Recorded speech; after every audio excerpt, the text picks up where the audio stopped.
This is Jennifer Ellis speaking. It's around 8 in the morning on April 17th. Most of us are well into being physically distanced. I'm going to say physical distance, not social distance, because that is a reality. Zoom and other tools, social media, all these things have kept us in touch with each other in unique ways. And thank goodness for those. They keep us from being too isolated. I'm going to apologize if you hear any noises in the background. My dog is laying behind me snoring, and I have a feeling if I tried to lock him out of the room, he'd start barking and it would be more noisy. So hopefully we don't have any barking. So you will forgive me for any inappropriate noises from the dog. But at any rate, today I want to speak with you about websites. Every lawyer should have a website, and this is something I have been saying for many years. If you do not have a website, or if your website is out of date, you have the perfect opportunity to fix that. Why do you need a website? You need a website because most people find businesses online now. Even if you receive most of your clients through referrals from other lawyers and past clients, the reality is that when they get your name, they are going to look you up online. And if you don't have a presence at all, that is likely going to impact their decision to hire you. In addition, you may find that if you search yourself online, you do have a presence, one that you did not create. People may have written positive reviews about you. People may have written negative reviews about you. All sorts of websites have pulled in most likely inaccurate information about you based upon government filings and other public database pieces of information. You need to control your presence online. And the only way you can do that is by being proactive. And the initial step in that proactive effort is a website. Now, my favorite way of designing websites is to use something called WordPress. WordPress is a database-driven free tool that you can put on any number of website hosts and that you can use to then design your site. You can actually create a free website on WordPress. You go to wordpress.com and you get started there. Now, I don't recommend the free plan because it's not going to be branded and it's going to have a lot of limitations. Lawyers should always have their own domain name, and that domain name should be connected to an email address using that domain name. So at the very least, you would use the personal. If you actually want to take payments on your website, you'd have to go to the e-commerce level. However, you can also, you don't have to use WordPress.com to use your do your hosting. My favorite host is actually one called WP Engine. I like it because it's secure.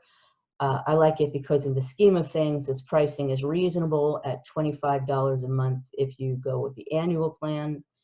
And because the various websites I host on it, I find that if I ever have a question or an issue, I'm always able to get help from very friendly tech support very quickly. It's all done through chat. This is sales chat, but when I'm signed in and I need help with a specific site, the people there are great. Sometimes they do the things for me, sometimes they walk me through how to do it, but whatever, they're excellent. So the reason I like WordPress specifically though, and not a lot of other tools, is one is on the back end, and this is what I mean by the back end, this is my website. It's easy to work with. It's actually a good bit like a word processor. It's not exactly the same, but it's similar with a lot of the same tools. That it has what we call a visual editor, meaning you can just start typing and things show up certain ways, and you know, there's lots of great tools and lots of great what we call plugins, which are additional pieces of software that we can add. It's easy to link things. For example, if I wanted to link to PA Bar, I can do that. I can make it open a new page. There are all sorts of things I can do to work with this. WordPress works in what are called themes. If you go with WP Engine, there are very high level themes that you can use for free, that you can create your website on top of. WordPress.com also has a bunch of free themes. In fact, WordPress itself, anytime you install the WordPress database, offers a whole bunch of free themes. You can also buy pay themes. Genesis, which is what the tools on WP Engine are built on, it's called Genesis. Those themes you can actually buy separately, or they just come with WP Engine because the companies are connected. There are businesses that sell themes. I will caution you that the images of these themes you see online often look wonderful, but the reality between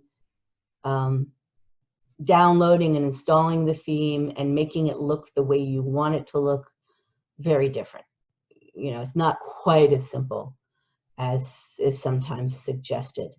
However, if you want what I would call a business card website, which means you get a picture of yourself up there, a relatively recent and solid looking picture of yourself, information about who you are, information about what you practice, and information about where you practice. If that's what you want to do, you should be able to do it if you have any even minimal amount of tech savvy. If you are not comfortable doing a website yourself, or you just prefer to hire someone, by all means. There are many, many, many, many website designers out there that work with WordPress. There are a couple things I will say to you. One is make sure you own your domain name and that your domain name sits in your own account. You register a domain name by going to any number of domain name registrars. GoDaddy is a fine example. And I like GoDaddy because they've stopped with the absurd commercials and they play well with other services. So most of your .com domain names cost about $15 per year. Here they're doing it at $11.99 per year. You do want to host your website in a different location from where you registered your domain name for security reasons. That way, if somebody hijacks one account, they don't get both. But regardless of that, you want your domain name in your own name because in the online world, the person or entity that has the domain name registered to them is the one that owns it.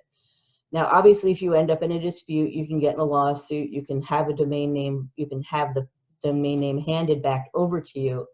But through all that period, the person or entity that hijacked your domain name has control over it. It means they could move your website, have it linked to competitors, have it linked to something offensive.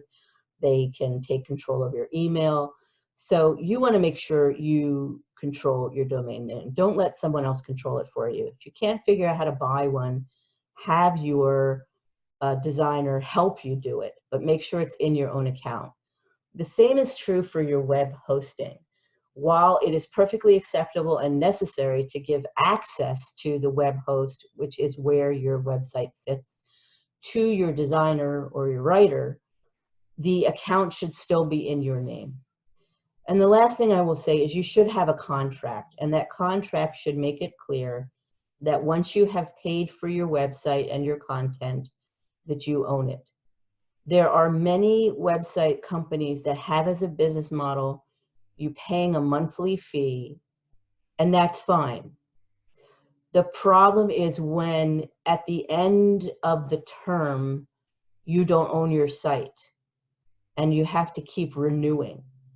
You should not have to spend $10,000 on a simple WordPress website with 10 pages of content.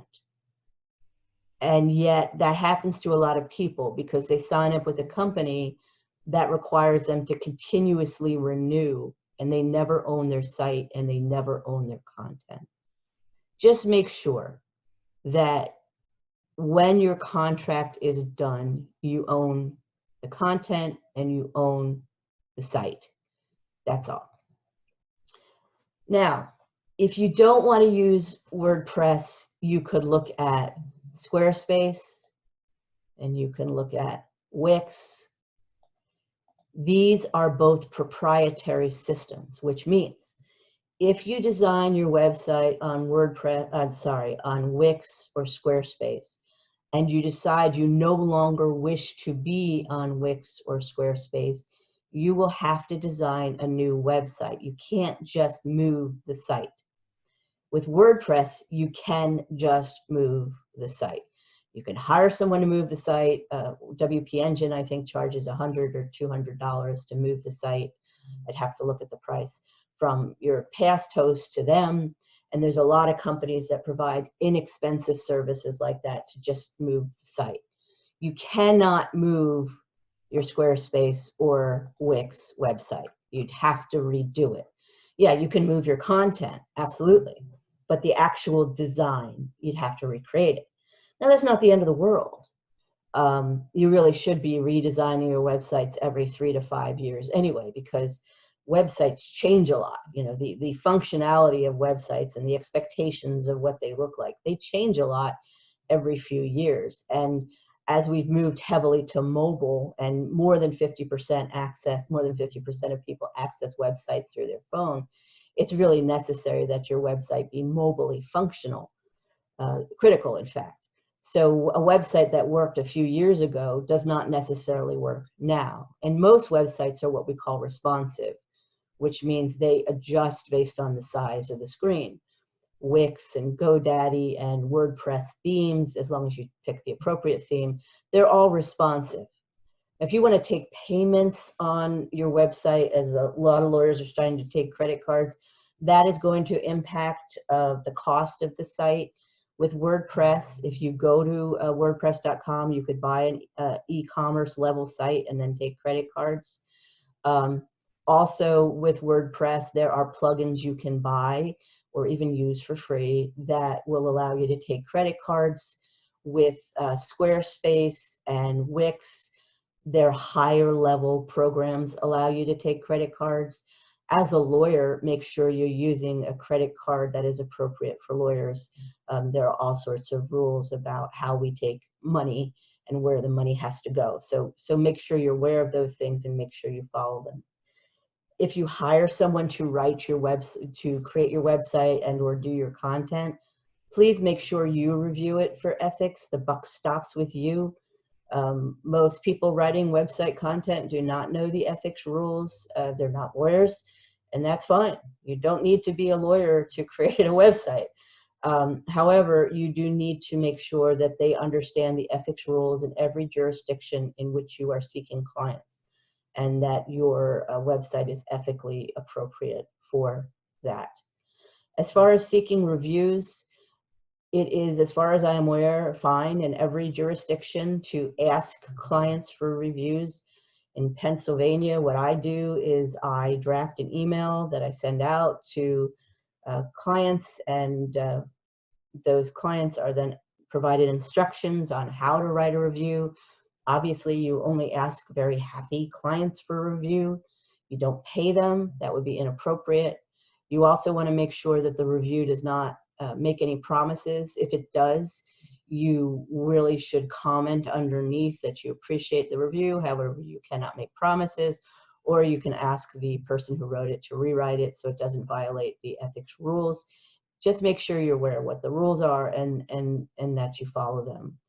You want to claim a Google Business, the Google Business site for you. You just do search Google Business, and you'll see here, Google My Business. This is Google My Business too. It's just an ad. I'm not going to click on it because I don't want to show you customer information, but if you click on it, you can claim your profile or sign up and verify your business.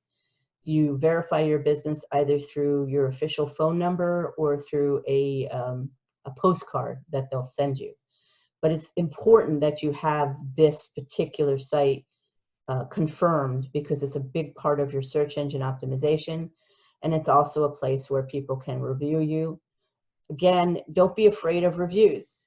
If you proactively seek and affirmatively act to get reviews from happy clients, if you end up with a negative review, it's not the end of the world. In fact, it just makes your reviews look real. Whereas if all your reviews are negative, people begin to, all your reviews are positive, people begin to wonder if they're real. Don't be afraid to have an online presence. You have one. You just don't know it. So you want to control it. So take the steps to create that presence, have a professional looking website, seek out positive reviews from your clients, and take this opportunity of this enforced situation to improve or create a positive online presence for yourself and your law firm. This is how people bring in clients today. This is how people find out about you. And this is why it is critical that every attorney have a website. If you have any questions, feel free to ask me. You can find me online at jlellis.net. By the way, this is a case of do as I say, not as I do. You should have a .com domain, not a .law, not a .org, and no, not a .net. I have .net because in 2011, when I started my website, .com was not available, and I wasn't really thinking about a business at that point. I do have .com now, so when people type it in, it still comes to me because eventually it became available. But it's better to have a .com because that's what people will type. And as you can see, if I type jlellis.com, it then brings me to my actual website. So in the end, I got what I needed, but it doesn't look like I have it. So please get a .com domain name, even though it costs a little bit more. I hope you're well and safe. As I said, feel free to reach out to me if you have any questions. I'm more than happy to help you. Have a great day. And hopefully sometime soon, we'll be able to meet in places other than Zoom. Bye-bye.